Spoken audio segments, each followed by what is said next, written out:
Brezilya'da gerçekleşen ölümcül kaza bir mahalleyi alevler içinde bıraktı. Bomba patlamış gibiydi.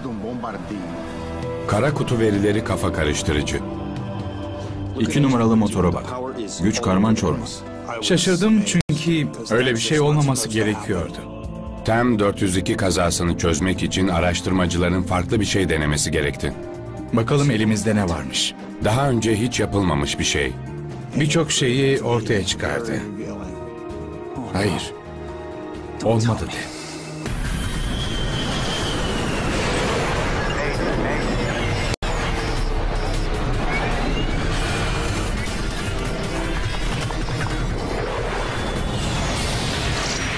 Uçak kazası raporu. Bu gerçek bir hikayedir. Resmi belgelere ve görgü tanıklarının ifadelerine dayanır. São Paulo'da katliam. Brezilya'daki São Paulo, Güney Amerika'nın en büyük şehridir.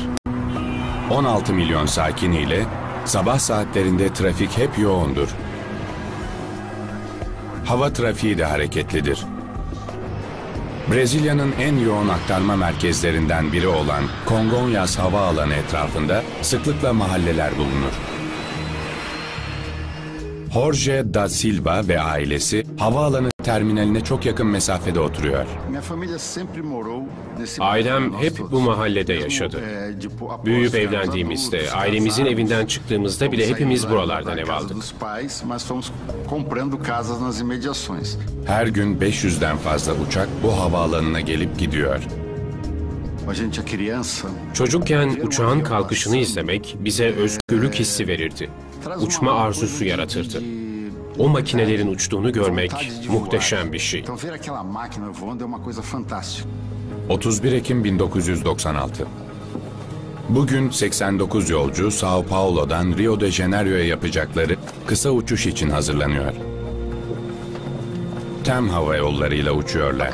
Brezilya şirketi en iyi yerli ulaşım şirketi ödülünü yeni kazandı ve herkesin haberdar olmasını istiyor.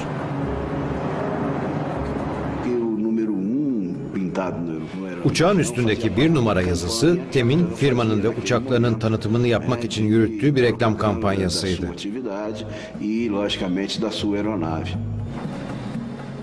Sorun değil ama kapatmam gerek. Şu an uçaktayım. Regina Lemos, Brezilyalı bir gazeteci. Bir defilenin haberini yapmak için Rio'ya gidiyor.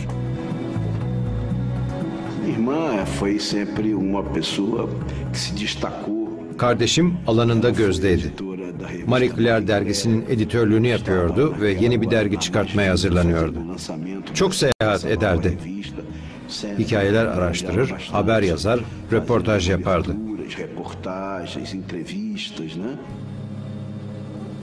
Günaydın, nasılsın? Harika. TEM'in en tecrübeli pilotlarından biri uçağı kullanıyor. Jose Antonio Moreno'nun yaklaşık 6500 saatlik uçuş kaydı var. Uçuş öncesi kontrol listesi? Evet kaptan, halledildi. Güzel. Kuleye arada motorları çalıştıralım. Tamamdır. Yardımcı pilot Ricardo Luis Gomez'in tecrübesi daha az. 27 yaşındaki pilot Fokker 100 uçurma iznini alalı daha bir hafta olmuş. São Paulo, TEM 402. Kalkışa hazırız ve motor çalıştırma izni istiyoruz. TEM 402, kalkışa başlayabilirsiniz. Çalıştır bakalım. 1 numara çalıştırılıyor.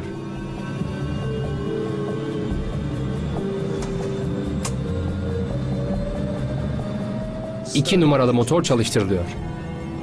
Kısa mesafe jeti ikiz Rolls-Royce motorların yardımıyla hareket ediyor. Tamam, kaldırıyorum. Ronaldo Jenkins hem Regina'nın ağabeyi hem de uçuş uzmanı. Kısa bir uçuş. São Paulo'dan Rio'ya gitmek 35 dakika ve saat başı yaklaşık 5 uçuş olur. Yani çok yoğun bir rota. TEM 402, sağdaki 17 numaralı pistten kalkış yapabilirsiniz. Pekala, başlıyoruz. Kalkış yetişi. Saat 8:26. 402 sefer sayılı uçuş başlıyor. Pistte ilerlerken uçağı V1 denen bir noktaya kadar hızlandırırız. Bu karar hızıdır. Uçuş ekibi ya kalkışı reddeder, yani kalkıştan tamamen vazgeçer ya da kalan pist boyunca devam eder. Pistte hızlanırken uçuş ekibi bir uyarı alıyor. Baksana, bu ne böyle? Kapalı, gördün mü? Otomatik gaz kontrolü kapalı. Kalkış sırasında tek bir uyarı gelmesi önemli değildir. O noktada kalkışı iptal etmelerini gerektirecek bir şey değildi bu kesinlikle.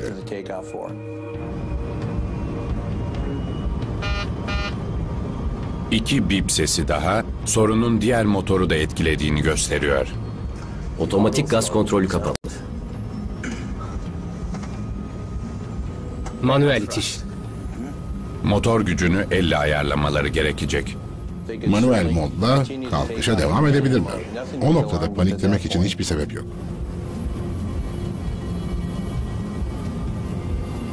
V1. Kalkış.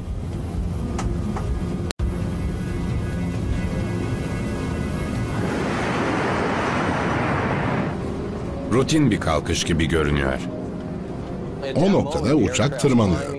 Uçağın burnu yükseliyor. Uçak kalkıyor ve yükseklik artıyor. Bunların hepsi iyi, olumlu parametreler yani.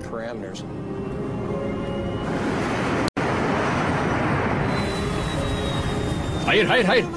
Sonra 15 metreden az yükseklikteyken uçak tehlikeli bir şekilde sağa yatıyor. Kaptan pilotun acilen uçağı dengelemesi gerekiyor. Bu olayın zamanlaması daha kötü olamazdı. Uçak saniyede 4 kilometre hızla güç kaybediyor. Hız hayattır. Bu arızanın çözülmesi zaman açısından çok kritik.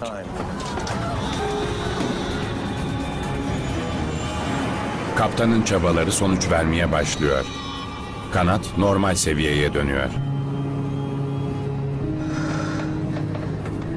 O neydi öyle? Rahatlama kısa sürüyor. Hava hızı tehlikeli bir şekilde düşmeye başlıyor. Daha da kötüsü kaptan pilot uçağı dengede tutamıyor. Zemin, yükselin. O an uçuş ekibi için kesinlikle berbat bir histi.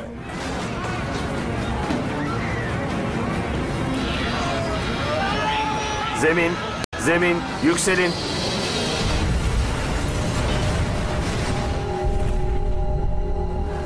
Kalkıştan sadece 25 saniye sonra 402 uçağa düşüyor. Bir anda Jabaquara mahallesi harabeye dönüyor.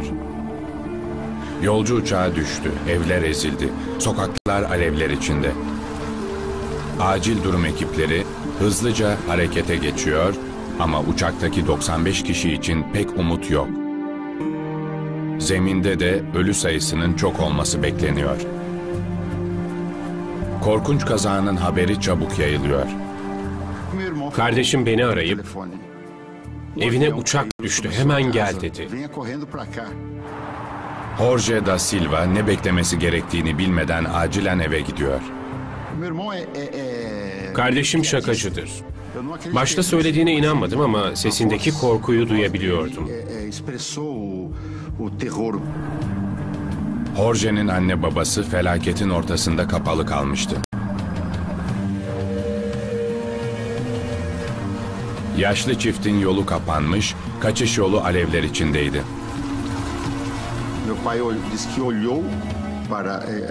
Babam arkasına bakmış ve odanın mahvolduğunu görmüş. Aceleyle zemin kata inmişler ve önünde alevleri görmüş. Bir an önce çıkmazlarsa çok geç olabilir.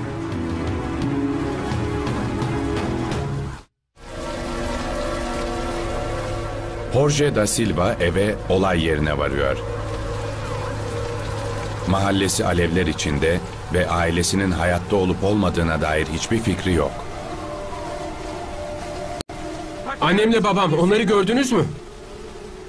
Bomba patlamış gibiydi. Sokakta boylu boyunca yangın vardı. Alevler çok uzundu. Çok fazla duman ve yamulmuş metal vardı. Korkunçtu. Ancak savaş filmlerinde görebileceğim bir şeydi.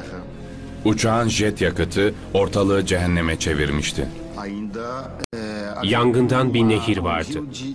Sokağın ortasından şerit halinde alevler geçiyor, park halindeki arabaları yakıyordu.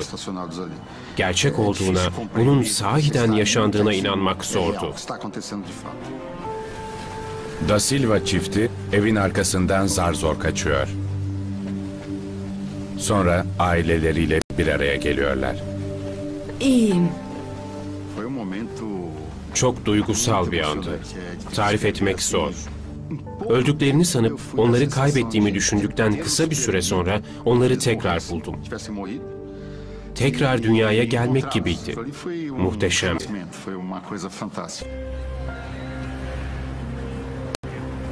Diğerleri o kadar şanslı değildi. 4'ü ölümcül olmak üzere Jorge'nin komşularının çoğu yaralandı. Kazada uçaktaki 95 kişinin tamamı da hayatını kaybetmişti.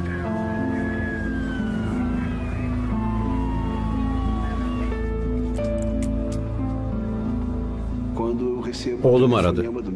Televizyonda kardeşim Regina'nın da uçakta olduğunu gördüğünü söyledi. Kurtulan kimse olmadığını biliyordu. Öldüğünü o an anladım. Felaketten kısa süre sonra sigorta şirketi için Jenkins'ten TEM kazasını araştırması istendi. Kardeşinin ölümü nedeniyle bu imkansızdı. Sigorta şirketiyle iletişime geçip olayla duygusal olarak bağlantılı olduğum için bu işi yapamayacağımı söylemem gerekti. Felaketin büyüklüğü tüm Brezilya'da hissedildi.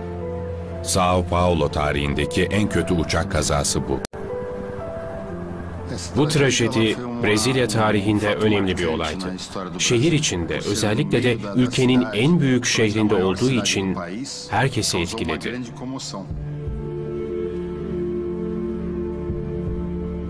Brezilya Hava Kuvvetleri'nden uçak kazası araştırmacıları kaza yerine geldi.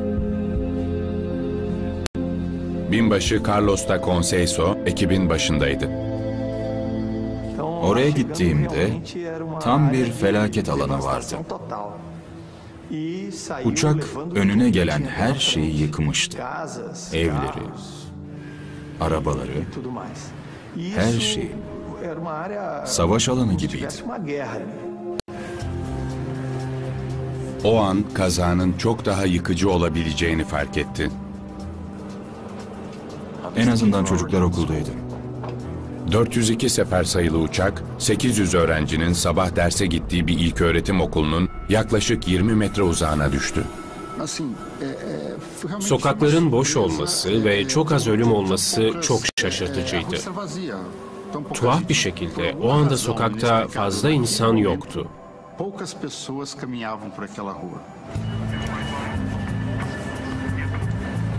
Acele etmeyin.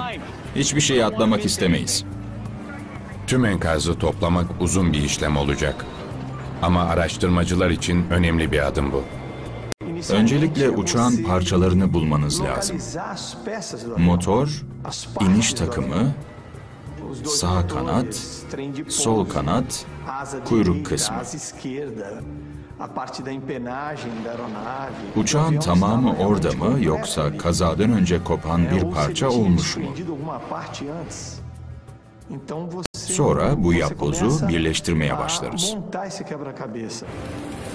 Jorge da Silva'nın ailesinin evinde toplama ekibi inanılmaz bir şey buluyor. Uçağın iniş takımı tavanı delip da Silva'ların yatağına düşmüş. Hayatta kalmaları bir mucize. Sonradan öğrendiğime göre uçağın iniş takımı yaklaşık 2 ton ağırlığındaymış. Ailem orada olsa ölmüş olacaktı.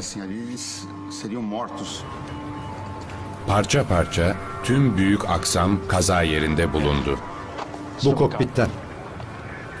Tamam. Görünüşe göre bütün uçak burada. Uçağın hiçbir parçasını havada kaybetmediğinin onaylanması önemli.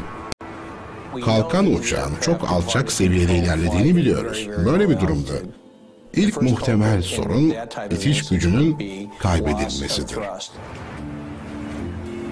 Da Conceição, arıza belirtisi arayarak kaza alanındaki Rolls-Royce motorları inceliyor. İki motordaki derin hasar, uçak yere çakıldığında çok hızlı döndüklerini gösteriyor.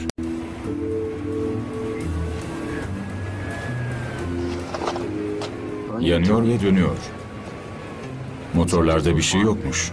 Muhtemel bir sebebi elemek doğru bir adım. Ama 402 uçağını düşüren şeyin sebebine odaklanabilmek için araştırmacıların daha fazla kanıta ihtiyacı olacak.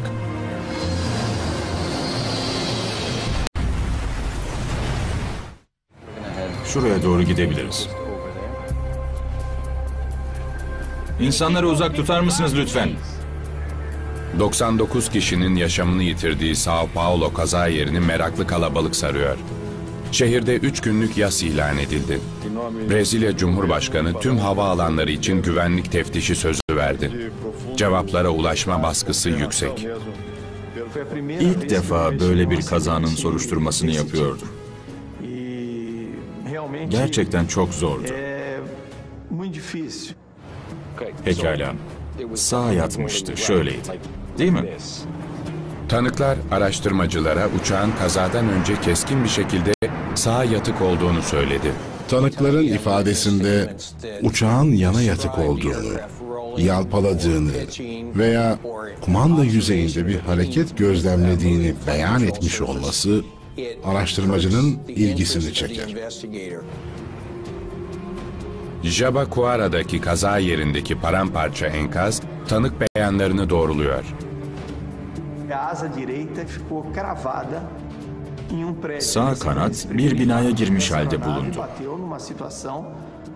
Uçak belli bir açıyla bıçak gibi binayı yarmış. Keskin sağa yatış, kanatların itiş gücünü kaybetmesine ve uçağın alçalmasına neden olmuş olabilir. Ama uçak neden o kadar keskin bir şekilde yatıyordu?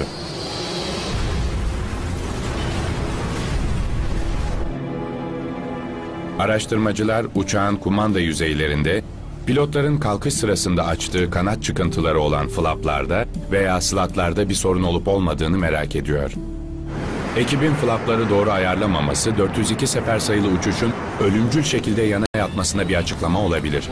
Flapları açamamanın veya uçağın kalkış için doğru konfigüre edilememesinin pek çok kazaya neden olduğunu biliyoruz. Flapları açıp kapatan mekanizmaya odaklanıyorlar.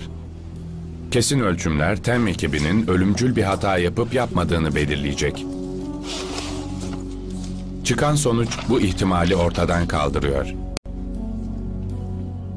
8 derece. Tam olması gerektiği gibi. Uçak kalkış için doğru konfigüre edilmişti. Pekala, bunu not edin. 8 derece. Bu bilginin bir faydası yok. Araştırmacıların başka bir yere bakması gerekecek. Evet. Kayıtları kontrol edin. Son 24 saatte pilotların yaptığı her şeyi bilmek istiyorum. Pilot ne kadar iyi eğitilmişti? Dinlenmiş miydi? Son birkaç saat içinde yemek yemiş miydi? İnsan-makine iletişimini sağlayan her şey, kazadan önce makineye ne girdiğini öğrenmek istiyordu. Kayıtlar iyi görünüyor. Ekibin kayıtlarını etraflıca gözden geçirdiklerinde hiçbir olumsuz bulguya rastlanmıyor. Ekip iyice dinlenmişti ve uçağı uçurmak için uygun nitelikteydi. İyi bir araştırmacı bir araya getirebileceği her kanıtı alır ve bir yapboz oluşturup senaryoya uyacak şekilde parçaları yerleştirir. Senaryoyu arızaya uydurmaya çalışmaz yani. Araştırmacılar kara kutuların bazı boşlukları dolduracağını umuyor. Bu iyi durumda. Kokpit ses kayıt cihazı umut vaat ediyor. Ama uçak sistemlerindeki işlemleri takip eden uçuş veri kayıt cihazı kötü bir şekilde yanmış. Göründüğü kadar kötü olmadığını umalım.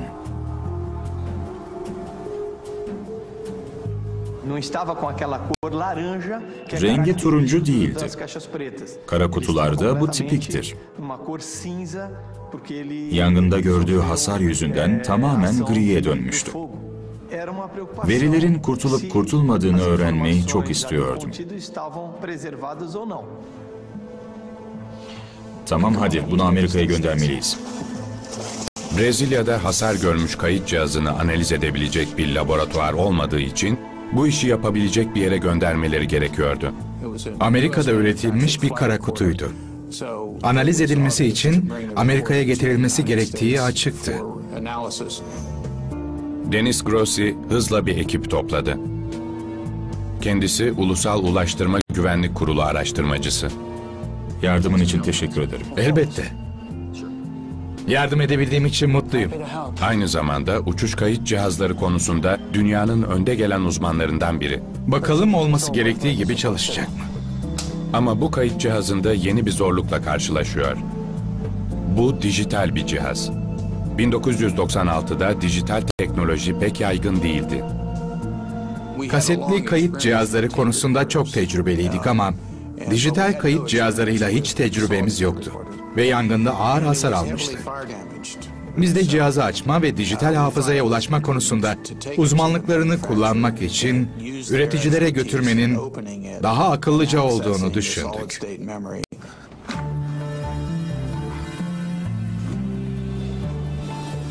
Pekala, işte burada. İçindeki veriler araştırma için çok faydalı olabilirdi. Yavaşça. Asıl mesele o verilere ulaşmaktı. Hep bir beklenti vardır. Mahvolacak mı yoksa iyi durumda mı? Hafıza ne durumda? Elimiz boş mu çıkacağız? Yoksa geçerli bir kanıt bulabilecek miyiz?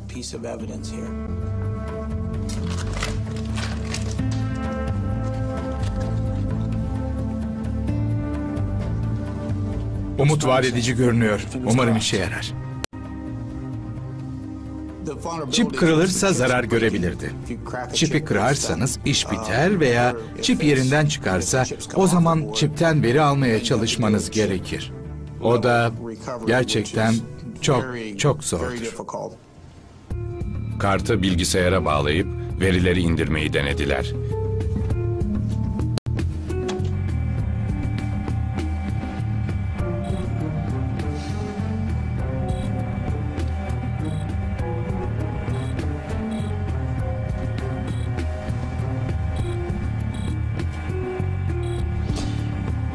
Hep bu kadar uzun mu sürer?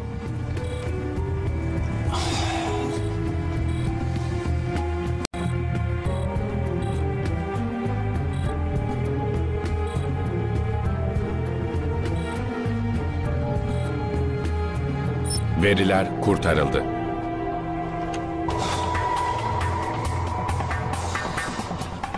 Bir an bile şüphe etmedim. Ateş koruması ve darbe koruması işe yaramıştı. O an çok mutluyduk. Bugün Brezilya 402 sefer sayılı uçağın neden kaza yaptığını öğrenmek istiyor. İndirilen verilerde bir yerde araştırmacılar bu sorunun cevabını bulabilir. 402 sefer sayılı TEM uçağının kalkış esnasında düşmesinin üstünden 3 gün geçti. Kara kutu verilerinin de yardımıyla araştırmacılar yakında sebebini bulabilir.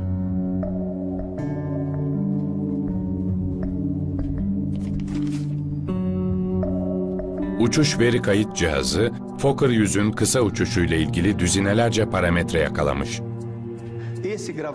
Kayıt cihazında 106 parametre vardı. Uçakta 106 sensör vardı. Bu da bize bilgi verdi. Bizim işimizde önceki bilgileri edinmek gerçekten çok önemli. Hayır. Peki uçağın neden aniden kontrolden çıktığını belirlemek için bu yeterli olacak mı? Araştırmacılar veriler üstünde çalışırken hemen sıra dışı bir şey fark etti.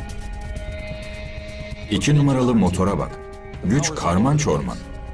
İtiş gücünün 2 defa artıp azalması, sonra da tam olarak artması çok kafa karıştırıcıydı.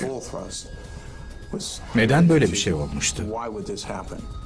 Birkaç defa dalgalandıktan sonra motor sonunda tam güce, normal kalkış ayarına ulaşıyor. Buna neyin sebep olduğu net değildi. Otomatik bir sistem mi hata verip bunun gerçekleşmesine neden olmuştu, yoksa ekibin yaptığı bir şey miydi?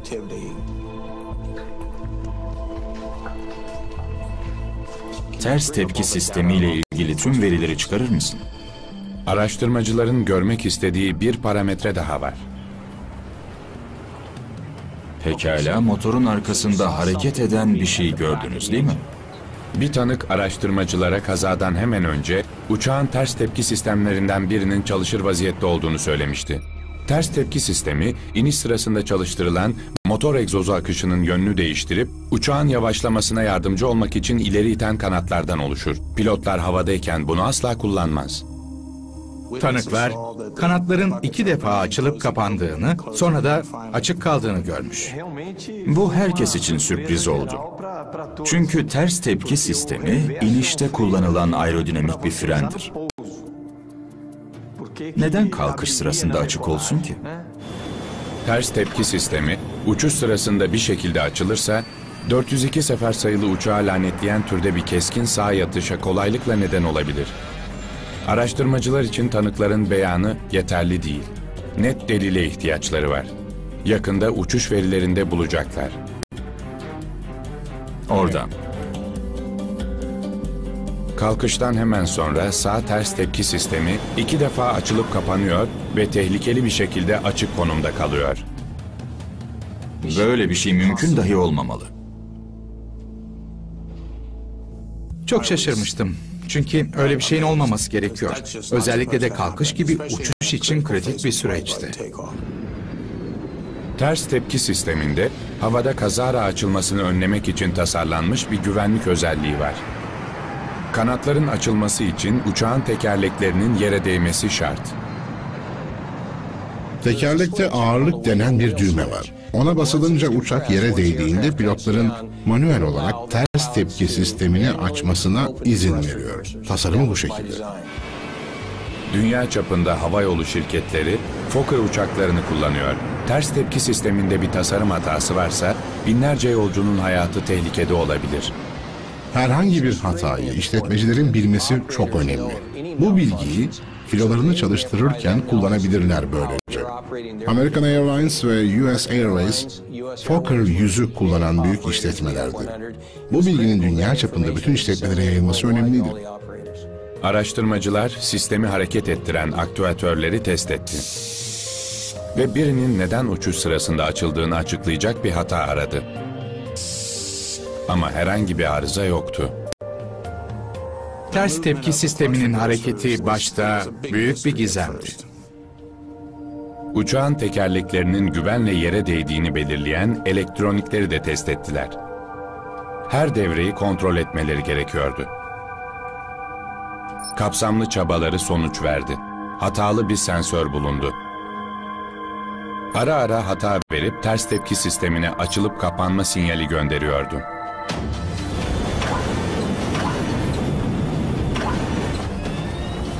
Sonucu kokpitte kaos oldu. Sensördeki arıza gelip gidiyordu. O nedenle kanatlar açılıp kapandı ve tekrar açıldı. Kanatların her açılıp kapanmasında uçak rotadan çıkıyordu. O rotadan çıkmalara kaptan pilotun karşılık vermesi gerekiyordu. Çok karışık, çok dinamik bir durumdu ve çok alçaktayken, hız çok düşükken gerçekleşti. Araştırmacılar çok büyük bir sorun daha buldu. Fokker 100'de ek bir güvenlik ağı vardı ve sensör bozulduktan sonra bile uçağı güvende tutması gerekiyordu. Hatalı ters tepki sistemi kalkış sırasında açıldığında motorun otomatik olarak boşa düşüp ters tepki sisteminin fren görevi görmesine engel olması gerekiyordu. Kokpitte alarm verilmeden güvenlik sistemi direkt olarak devreye giriyor. Pilotların hiçbir şey yapmasına gerek kalmıyor.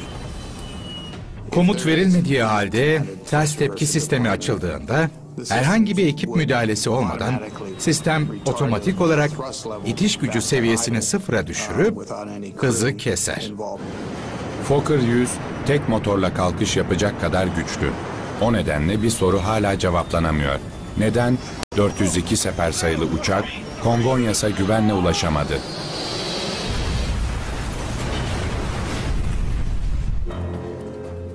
Tamam. Başlat lütfen. Kokpit ses kayıtları, araştırmacıların yanıtı bulmak için tek umudu olabilir. Pekala, başlıyoruz.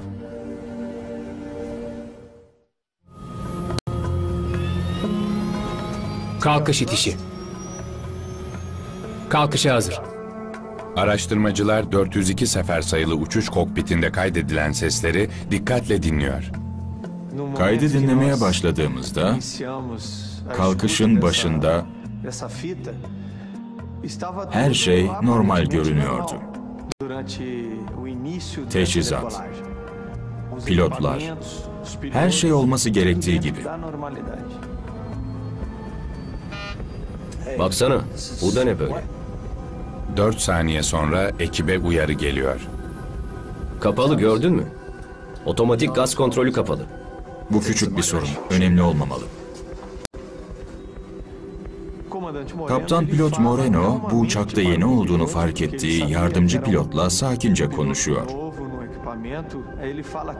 Otomatik gaz kontrolünün kapalı olduğunu sakince söylüyor ve kalkışa devam ediyor. Neden bu kadar sakin ve hiçbir şey yapmıyor? Çünkü otomatik gaz kontrolünde bağlantı kopukluğu kalkışa engel olmaz. Uçak pistte hızlanırken her şey pilotların kontrolündeymiş gibi görünüyor. Kalkış.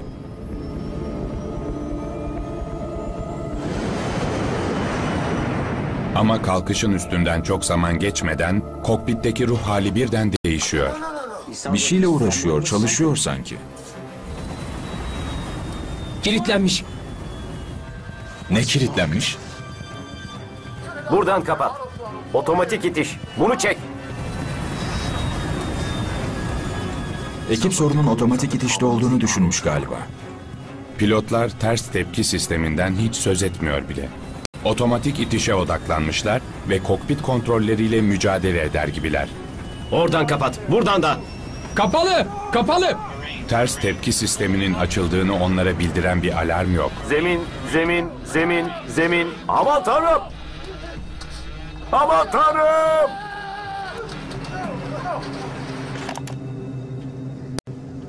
Ekipte kafa karışıklığı. Olan bitene dair hiçbir fikirleri yokmuş. Araştırmacılar ekibin kafasının karıştığını anladı. Ancak o kritik son saniyelerde ne yaptıklarını hala bilmiyorlar. Bir daha böyle bir şey olmaması için neler olduğunu netleştirmeniz gerekir. Daha detaylı bir resim oluşturmak için Deniz Grossi yeni bir şey deniyor. Uçuşun gerçek zamanlı animasyonunu oluşturmak için uçuş verileriyle kokpit seslerini bir araya getiriyor. Pekala. Kalkış hızı saatte 235 kilometre. O zamana kadar Ulusal Ulaştırma Güvenlik Kurulu hiç böyle bir şey yapmamıştı. Ve birçok şeyi ortaya çıkardığı görüldü. Bakalım elimizde ne varmış.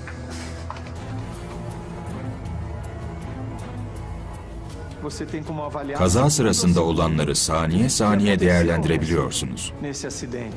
Bu da olayı canlandırmamıza yardımcı oluyor.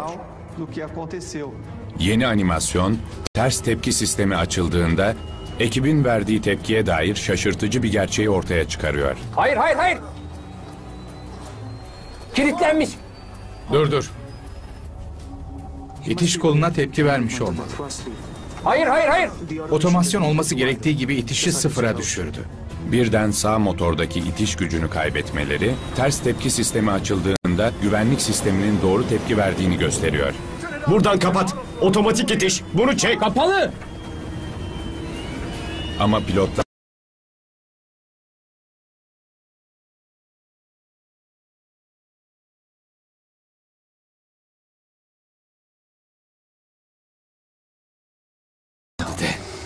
bunun bir aksaklık olduğunu, arızalı otomatik itişin motorun gücünü kestiğini düşündüler. Maalesef sisteme engel olmaya çalıştılar. Yardımcı pilot kasten motora tekrar tam güç veriyor galiba. Sonuç olarak ters tepki sistemi tamamen açıkken, ters tepki sisteminin açık olduğu motora tam itiş gücü verdiler. Oradan kapat, buradan da. Kapalı, kapalı! Bir motor tam ileri güçteyken, diğeri tam ters güçte olunca uçak kontrol edilemez şekilde ölümcül bir dalışa geçiyor. zemin, zemin, yükselin. Aman Tanrım! Motora tam güç verince hiçbir şansları kalmamış. Animasyon, ekibin yaptıklarının TEM 402 kazasında oynadığı trajik rolü ortaya çıkarıyor. Ama yeni bir soru daha oluşturuyor. Uçaklarını kurtarmak için tasarlanmış otomatik sistem hakkında ekibin kafası neden bu kadar karışmıştı? Bu yapbozda hala eksik bir parça var. Neden diye düşündük.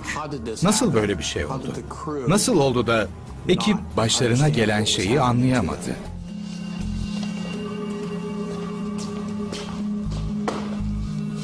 Bakalım pilotlar bunun için ne kadar süre eğitim görmüş. Da Conceição kazara açılan ters tepki sistemiyle başa çıkma konusunda havayolu şirketinin pilotlarını nasıl eğittiğini görmek istiyor. Öğrendiğimize göre TEM, ters tepki sisteminin kalkış sırasında açılmasıyla ilgili bir eğitime ihtiyacı olup olmadığına dair Fokker'la görüşmüş. Fokker'ın yanıtı bu yapbozun kilit parçası. Bu arıza çok nadir görülüyor diye eğitim vermemeye karar vermişler. Fokker eğitime gerek olmadığını söylemiş. Kalkış sırasında ters tepki sisteminin açılması ihtimali çok küçük olduğu için bu eğitim gerekli değil demişler. Fokker böyle bir hatanın 1 milyar uçuş saatinde bir olacağını öngörmüş. Buradan kapat. Otomatik itiş. Bunu çek. Kapalı! Pilotların kafa karışıklığı anlam kazanmaya başladı. Ekibin ters tepki sistemi açılınca itiş gücünün kapandığını bilmemesi. Bu durumda o eğitim eksikliği uçuş ekibini kötü bir duruma sokuyor. Oradan kapat. Buradan da. Kapalı! Kapalı! Kafası karışmış ve eğitimsiz yardımcı pilot, kalkış için ihtiyaç duyduklarını düşündüğü tam gücü motora geri veriyor. Maalesef doğru zamanda doğru kararı vermek için yeterince bilgi sahibi değildiler. Çözülmesi gereken rahatsız edici bir gizem daha var. Güvenlik sisteminde ters giden neydi? Güvenlik sisteminin hatasız olması gerekiyordu. Yardımcı pilotun otomasyonu engelleyememesi ve itiş gücünü en yükseğe çıkaramaması gerekiyordu. Ama nasıl olduysa yaptıkları tam olarak buydu. Asıl soru nasıl? Kollar burada. Araştırmacılar güvenlik sisteminin parçalarını inceliyor. Ters tepki sisteminin kazara açılması halinde itiş gücü kolunu çeken kablo da bunlar arasında. İtiş kolundan ters tepki sistemine uzanıyor. Kablonun durumunu incelemek, gaz kontrolünün ve itiş gücünün neden o şekilde davrandığını görmek bizim için çok önemliydi. Bu hatalı ters tepki sistemine mi bağlı yani? Kablo iyi durumda ama bir sorun var. Bağlantı noktasında ayrılmış. Kafa karıştırıcı bir keşif. Kablo 287 kiloluk güce dayanacak şekilde tasarlanmış. Pilotun nasıl o kadar güçlü çekebildiğini anlamıyorum.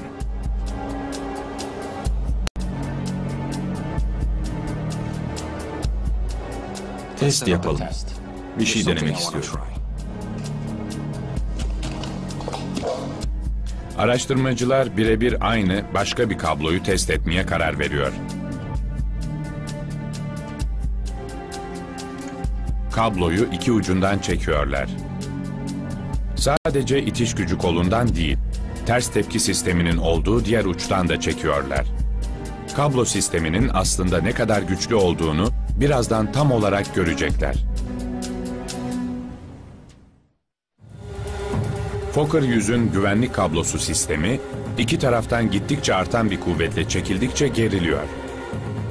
408 kiloluk güce geldiğinde daha fazla dayanamıyor.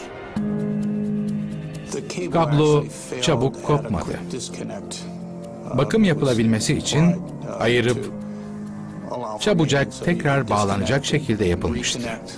Ve sistemin zayıf bir noktası olduğu ortaya çıktı. Zayıf bir nokta olmasına rağmen kablo yardımcı pilotun uygulayabileceğinden çok daha fazla güce direnç gösterdi. Tasarım sınırı konusunda soracağım ilk sorulardan biri nasıl aşıldığı olurdu. Nasıl bu parça hata verebildi? Araştırmacılar olanlara dair yeni bir şaşırtıcı hipotez sunuyor. Elektrik hatasıyla başlamış. Hatalı bir sensör sağ taraftaki ters tepki sisteminin kilidini etkisiz hale getiriyor. Güvenlik sisteminin motor gücünü kontrol edebilmesi için otomatik gaz kontrolü bağlantısı kopuyor. Kalkıştan sonra ters tepki sistemi açılıyor. Hayır, hayır, hayır! Güvenlik sistemi motor gücünü düşürüyor ama ekip ne olduğunu bilmiyor ve kokpit alarmı yok.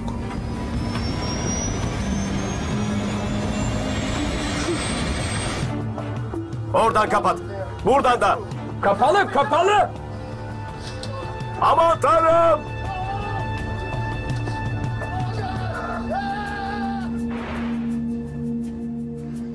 Güvenlik sistemi 3 defa gücü düşürüyor ve yardımcı pilot 3 defa tekrar tam güç veriyor.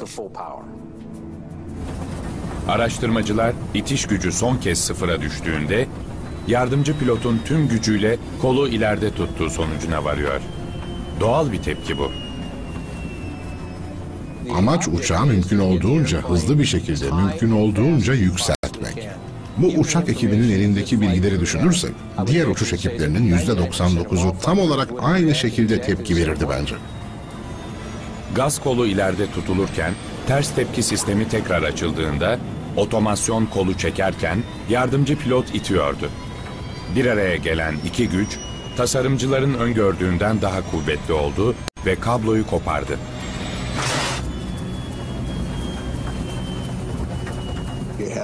Ters tepki sisteminin kanatları tam açıktı. Ve bir motora ters olarak tam güç verilirken, diğer motora ileri gitmesi için tam güç veriliyordu. Uçak şiddetle sağa yatıyor. Kaptan pilot uçağı dengelemek için mücadele ediyor ama yıllardır edindiği tecrübe yetersiz kalıyor. Kablo koptuktan sonra kaza kaçınılmazdı. Zemin, zemin, yükselin, yükselin. O noktada başka bir şansları yoktu. Bir insanın yapabileceği her şeyi yapmışlardı.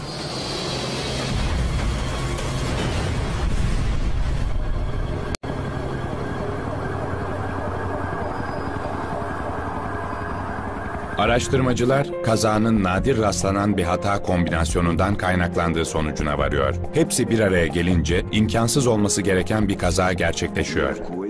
Bu araştırmadan öğrenilecek ilk şey, hiçbir şeyin hatasız olmadığıdır.